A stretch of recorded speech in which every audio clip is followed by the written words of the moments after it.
realized, well, hey, something's wrong here. So I called in and I said, who's the appeals committee? Because I look back on my minutes. Chief and Counsel never appointed the appeals committee the term of 2008 to 2012. That Chief and Counsel never appointed the appeals committee. Till the day I found out who the appeals committee were I believe was Maria Smallface, Robert Wells, who was the other third one there? Who's the third one? Rick Soup, was it? Rick Soup. Then I didn't even know that Ramona Bighead and Wilma Spear Chief were on the appeals board. And I asked Franklin at the time and the rest of the council, Sheldon, Ira, hey, who appointed the two and the other three to be on the appeals committee?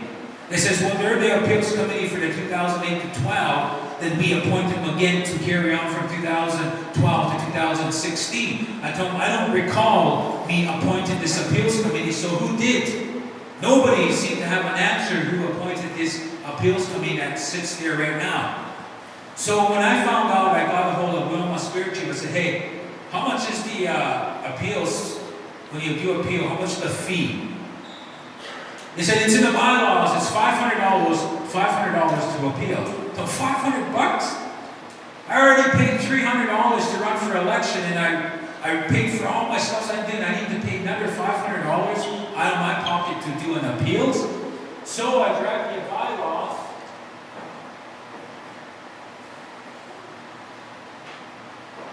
I don't think none of you tribal members have seen this yet. It's the Ganai City Butt Tribe Election Bylaws and Regulation 1995. This is what governs the electoral officer, the deputy electoral officer, the scrutineers, and all the employees under the elections when it happens. In this book, it states that to do an appeals, it's $50. The appeals committee told me $500. And I told the appeals, and Sheldon called the appeals. Who told you? It said Joanne Crook from Welch Law said it's $500. And Melanie Wells said, yeah, it's $500. At our orientation to the appeals committee, we said $500.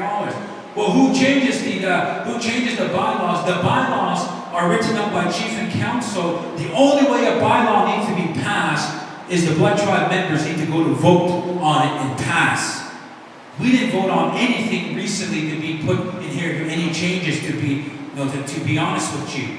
The only changes that Chief and Counsel ever made 2008-2012 term was that each council member and council that are running for either one has to run for either one now. You cannot run for both. In here it states that it's supposed to go out to the members and vote on it. There was, a survey done in 2010, I believe, 2011, 12. What do the people think about that? Chief and Counsel, when you're running for Chief and Counsel, should you just run for one or you run for both? It was a survey. People were randomly picked. 1,000 people were randomly picked, employed or not employed, and were called. What do you think? Majority of them said, well, we're going to say yes that only one will run for Chief Counsel. You have to choose either run for Chief or Counsel. Majority of them already said yes, we're going to have to either run for Chief or Counsel. So we all raised our hands. There was a few people that were against it. It was passed. Till I read this bylaw book right here. This bylaw book states that anything like that, any changes to this bylaw, it's you and me that are not in council will vote on it to say yes or no to that. And it was passed on that term. Okay, now you look at it. How come Melanie Wells and Joanne Crook made that decision during an orientation to the appeals committee to say it's $500? Later on, once we found out the whole truth about what was going on in this little book, the appeals committee changed their mind all of a sudden. Oh, it's $50, it's not $500. Well, who changed it again? The lawyers did. Our $2 million lawyers, contract lawyers that we pay $2 million, if they win or lose, they still get $2 million because that's the contract that's been signed between Chief and Counsel and the lawyers. Regardless if they're not working for us, at the end we got to still pay them $2 million. First was that the coin toss. A coin toss. In the bylaws does not say nothing about a coin toss, but it does say it's up to the discretion of the chief electoral officer on what move she or he's going to make. We got Big Gunny Councillor Angela Greer, Leroy Littlebear's adopted daughter. Per se, that's traditional, I guess. You got Mike Frank as the deputy electoral officer. When Leroy could not make a decision who he wanted to vote for, he gives it to the deputy electoral officer, which is Mike Frank. But no, he turned to Angela Greer and said, "You do the coin toss." So she grabbed the coin, they sat there, no agents, not even the two candidates were in the building. But here Angela Greer was given a coin. You do the coin toss, heads and tails for so and so, and then she flipped. A few seconds she picked it up and gave it to Leroy and said, "Robin won." How do we know that? Because we have a videotape of it. Went to the elders, two of them sitting over there. Angela Greer over there. Here. Really quick. Walked away. If you're going to show an elder something, you know you cannot just go to an elder and sit there. You have to show them. They have to look at it. They have to make sure it's right. Okay, it's okay. You give it to the next. But in this video, she went through really quickly. In this bylaw states, only a tribal member can vote for a councilman or a chief. Angela Greer is not a blood tribe member. She was just part of the scrutineers. She's a scrutineer. A scrutineer states in here, she to observe everything that's going on in the election. If anything is wrong, she reports to the chief electoral officer and tells them, "Hey, this is what's going on." But no, she voted for the 12th position. You guys all know Kyla and Robin had 365 votes, 395 vote exact. That coin toss, you guys have it in your papers, that coin toss determined the next councilman by a coin toss, and Robin won, 396. Kyla did an appeals too. She was supporting this petition. She was supporting what we were doing. And she's still supporting it today. She's supporting what we started because she was in the same boat as we were, me and Eugene. Eugene also did an appeals. So after we've done that, we got our appeals, and I got my appeals in December the 10th. It took them a month, almost a month for them to get back to me to state, "Sorry, we cannot do a recount for you. Not enough evidence." My evidence stands right here. This is my evidence. I don't have to go to a white guy and tell him to show me what my evidence are. My evidence are right here that the Blood Tribe Chief and Council wrote out a bylaw that the Chief Electoral Officer goes by. This is my evidence right here that Apo Kupatsky by this bylaw right from the election right till it was over. And one of the things that I did not like was we got elders sitting in here.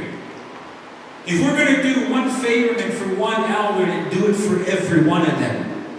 During the election, I was sitting in a truck waiting for my wife as she went to vote. I seen the chief's daughter get into an accident with another person. Then I seen Mike Frank and Angela Greer come out of the building at Osekwe School. Each succeeded. They brought a paper. They wrapped it up like this. They brought it to an SUV, a white SUV. Angela Greer got in, and that individual elder voted on the outside. Angela Greer took it with Mike Frank. They went back inside. Right from there, when they went in the doors into the election, you don't know what they could have done with that ballot. They could have switched it and give it and use it. Oh, what's quickly change? We'll vote for this one and that one, and throw his ballot away. According to this, the person that's voting, you have to be present, standing right next to them. Even though if you're not the one that did the X or the arrow, you have to be present, or an agent. You have to send one of your relatives to say, "Hey, I can't go in there, follow them to make sure my ballot's still the same," and it goes into the ballot machine. There was no agent, there was no representative of that elder. It was just them two walk back in. We don't know what happened to the ballot. They said that couldn't have happened until I seen it with my own eyes, and others out there sitting out there seen it too. So I'm saying, if they're going to change it, I put it in my pills. If you guys are going to be doing that, then change it in the bylaws. Let us tribal members pass it to say that our elders can vote on the outside. They could sit in their vehicles, we'll bring a ballot to them and let them vote on the outside. Or any handicap or per se, let them vote on the outside then. You know, if we do that for one, make it equal across the board. I didn't know who they were. I spoke to Sheldon Day, Chief Law First Rider. I spoke to Councillor Franklin Whitequills, and I asked them, did we pass anything stating that we appointed these 5 appeals board members? They said, no, we didn't. As we go on, a conflict of interest that happened during election. You had Chief Charles Weaselhead's daughter, Lydia First Rider, working the advance post and the election post in Lethbridge. And you had Lydia First Rider's his brother Billy running in the election. Chief Electoral Officer should have removed Lydia First Rider from the whole election process right to begin with and say, I need you to leave because of this conflict of interest. But I guess Leroy couldn't do it because he couldn't even make his own decision for the 12th council. He had to give it to a non-tribal member.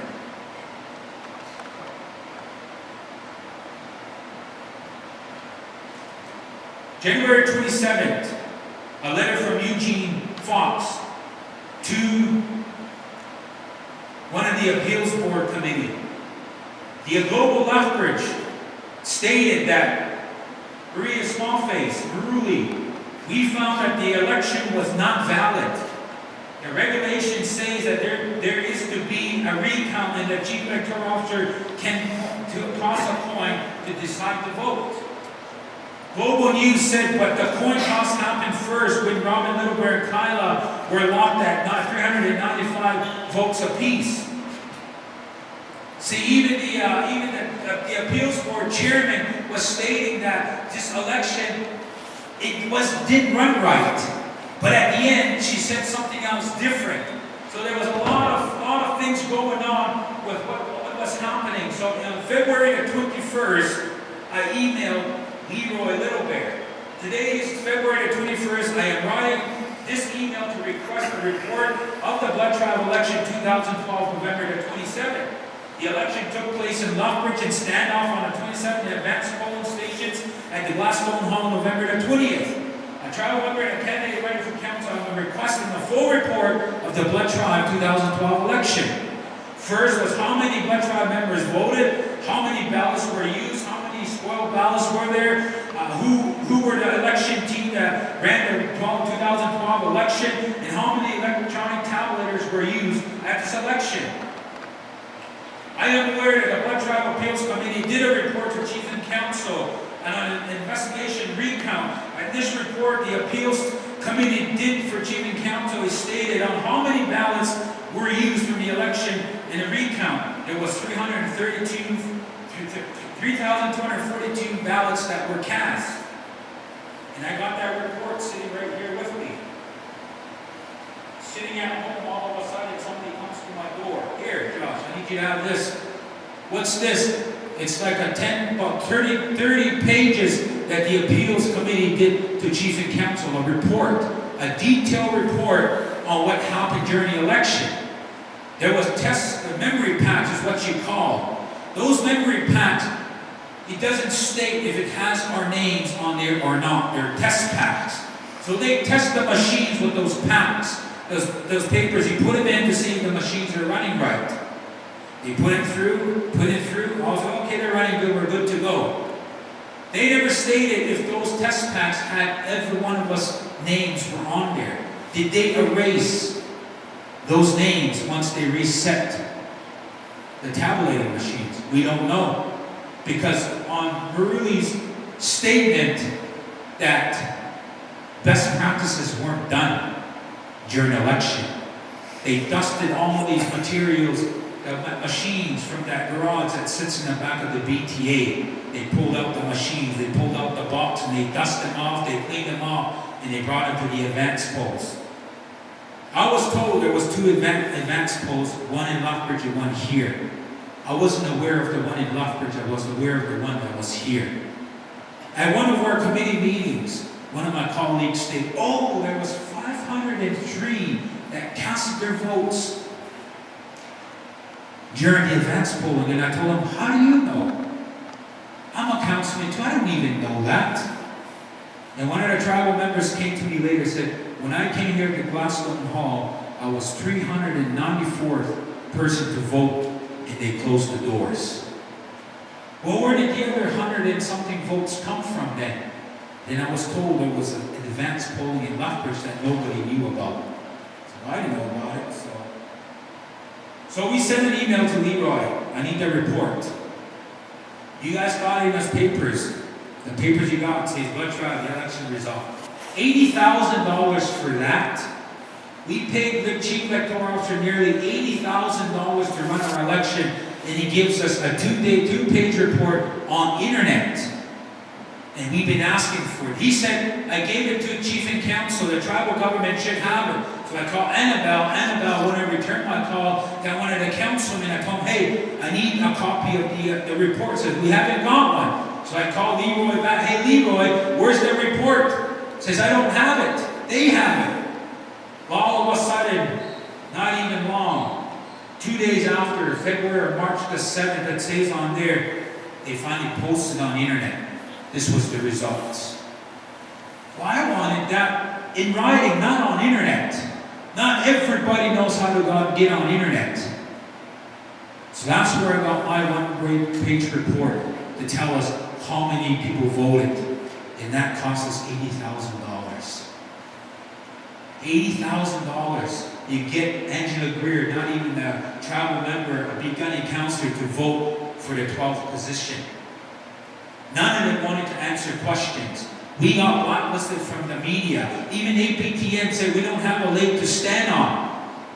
Even went to a lawyer back in March, almost a year ago, 3 big-time lawyers in Calgary. Even before we sat down to be in Eugene and presented our case, lawyers said, I cannot touch that. Why? Because I was told not to look at it. Who told you? We didn't even tell nobody we're going to the lawyers. But whoever was got to the lawyers before we did. We can't even find a lawyer today to look at over our documents to help us call for a new election. Every time we go, no, you can't. You can't. So, standing here today before you as a tribal member, as an ex-councilman, I am calling the tribe to call a new election. Not chief and council, the tribe. Because we're the ones that voted them in. We can call an election. That's why I wrote this letter October the 2nd to chief and council, wanting to meet with them. It's now what? February the 28th. And I have this letter right here. Registered mail from Fort McLeod to chief and council, and I was told that chief said, it's over, it's done. Why do they keep running an election? I sat in a very important meeting 2 weeks ago.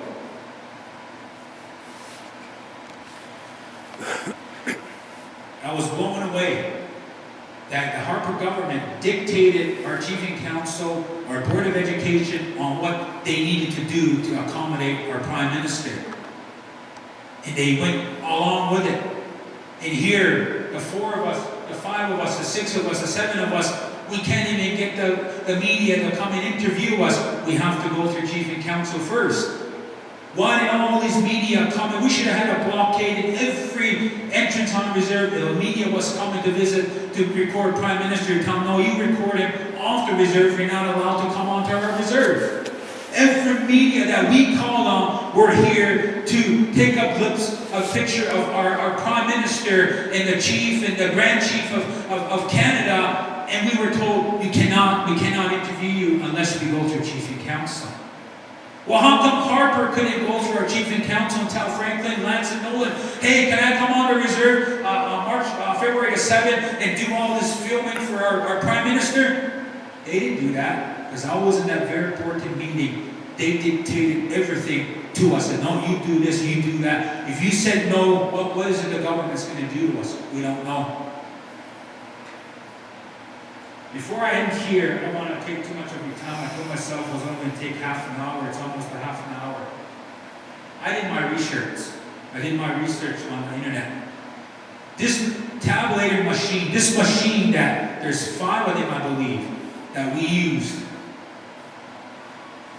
You mark your paper, you put it upside down, is what I was told, that's safe for you. You put it upside down, you feed the machine.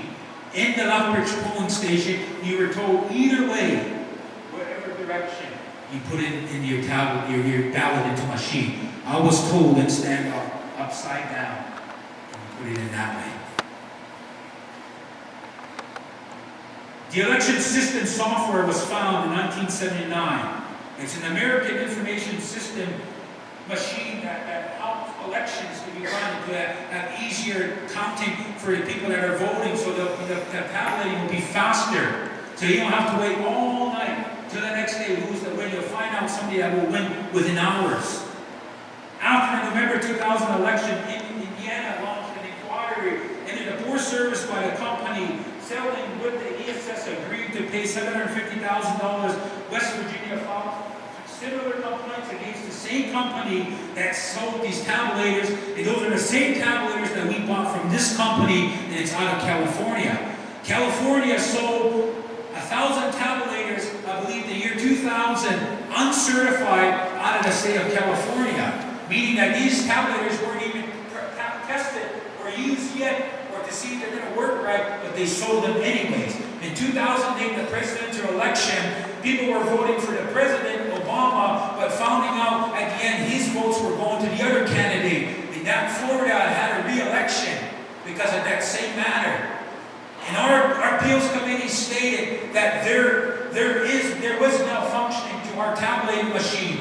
You know, you look at the numbers, they're not matching. That paper that I gave you with all the results of chief and counsel, if you want to know how many ballots were used, you count the chief's votes. That's how many ballots were cast during election.